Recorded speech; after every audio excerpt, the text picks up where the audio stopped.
দেখুন, আমরা যারা স্মার্টফোন ইউজ করি একটা কমন প্রবলেম সবাই আমরা ফেস করি। কিছুদিন ফোনটা ইউজ করার পরে ফোনের স্টোরেজ ফুল হয়ে যায় এবং আমাদেরকে ফটো ভিডিও ডিলিট করতে হয়, না হলে আমরা নতুন কোনো ফটো ওঠাতে পারি না এবং নতুন কোনো ভিডিও ওঠাতে পারি না। তার কারণ স্টোরেজ ফুল হয়ে যায় এবং এখনকার যে ফোনগুলো তার যে ভিডিও এবং যে ফটোগুলো সেগুলো ফোনের অনেকটাই স্পেস নিয়ে নেয়। তো এই প্রবলেম থেকে কিভাবে সলিউশন পাবেন, আমার কাছে একটা ছোট্ট উপায় আছে যেটা আপনাদেরকে আমি দেখাবো।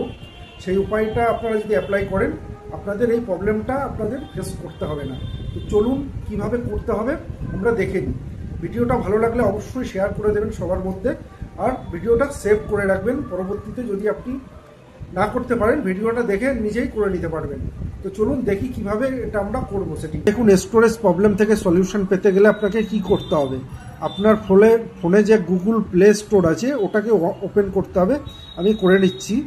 গুগল প্লে স্টোর ওপেন করে একদম কর্নারে দেখবেন প্রোফাইল আইকন আছে, এই প্রোফাইল আইকনে ক্লিক করতে হবে।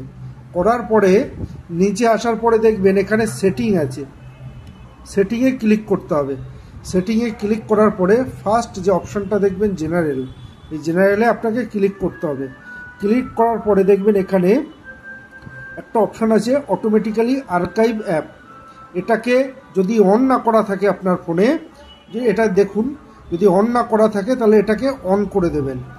অন করলে কি হবে, যে অ্যাপগুলো আপনি ইউজ করেন না সেই অ্যাপগুলো আপনার স্পেস, মানে আপনার যে স্পেস সেটা অলরেডি সে ধরে রেখে দিয়েছে, যার জন্য আপনি নতুন কিছু ক্রিয়েট করতে পারছেন না।